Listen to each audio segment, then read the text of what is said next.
So, some of you already know this, but Fanatics is quickly moving closer and closer to an IPO, which basically means they're going public. So, about a week and a half ago, they held another investor day. I think that's the second one in the last year now. And the idea behind an investor day is that the higher ups in a company, typically the CEO, they talk to investors about some of their strategies moving forward. And I've seen people call this analyst day. It's essentially the same thing.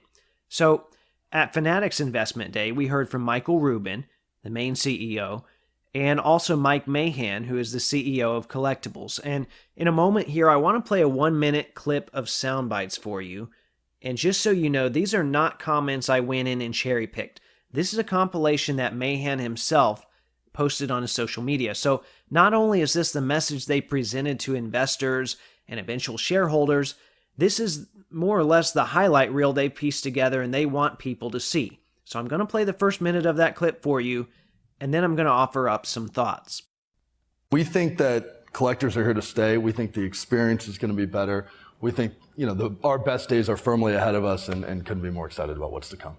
We've innovated in that business more in the year that Mike's been here than I think in the previous 70 years of that business, and we're just getting started. Community is just fundamental to collecting. And so the hobby shop is critical. We now deal with over 700 hobby shops directly. If you think about Fanatics serving the sports fan, Fanatics Collectibles serves the sports collector. And that journey we talked about, fan, collector, better, you have 100 million fans.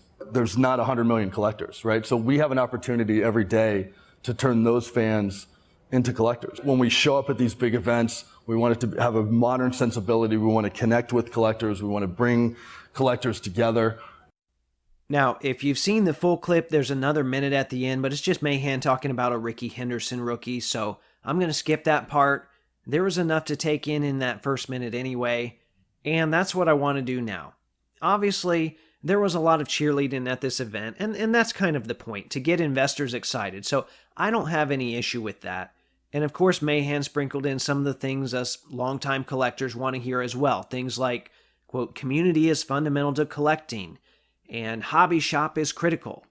I think everyone in the hobby would agree with both of those. Well, there have been people out there that have spoken out against card shops, so I guess I should say most people would agree with those. Now, even though Mahan said that, I'm not really convinced that they're going to cater to either the collector or the hobby shops. And that's not just blind speculation. I've talked about how they need to court collectors, as Panini did in the early years. I'll discuss that in more detail shortly. But I don't think we've seen that in the past year. And they might be courting influencers, and that has a major effect, but I don't think they're courting collectors. As far as hobby shops go, I've talked to people that run shops, and outside some of the major, super successful shops, I think Fanatics is going to make things even more difficult for shops before all is said and done. There are going to be issues with allocation. I know some shops have been doing group breaks to help keep things moving. Looks like that could be affected too, so who knows. But based on my conversations with people who run shops, it's not looking good.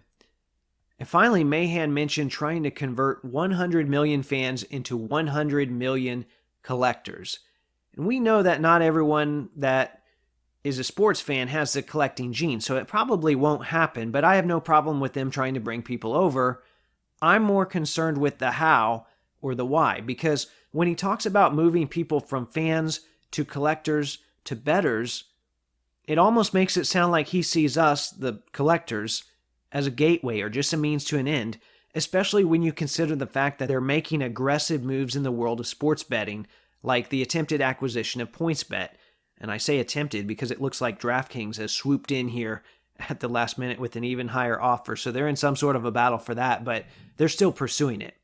So anyway, that is what Mahan had to say. It's pretty clear he's more about the collecting experience than the actual product. He doesn't strike me as a card person.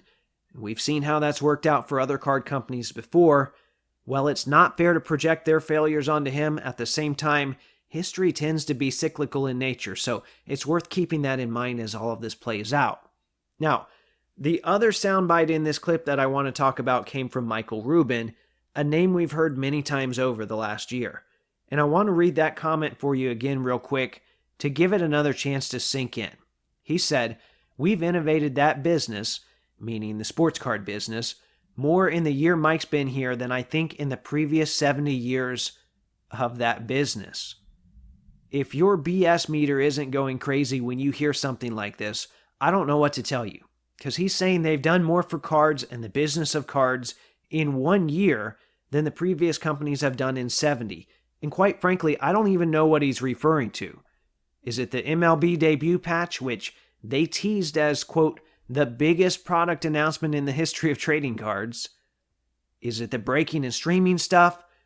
Is it, the acquisition of PWCC? I don't know. Maybe it was hyping up a product with Wimby autographs only to load the boxes up with redemptions instead, after explicitly telling us they want to eliminate redemptions.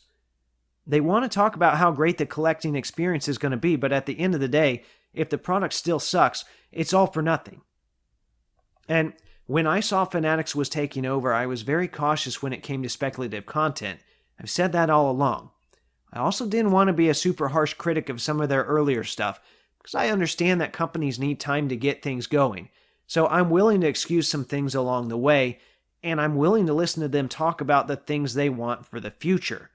But when they jump on stage and lie to investors by telling them that they've already revolutionized the industry, mind you, at the expense of the people and the companies that came before them, that's where I take exception, and that's where I want to make it abundantly clear that I don't think they've done much of anything to make this a better place. Forget revolutionizing the industry.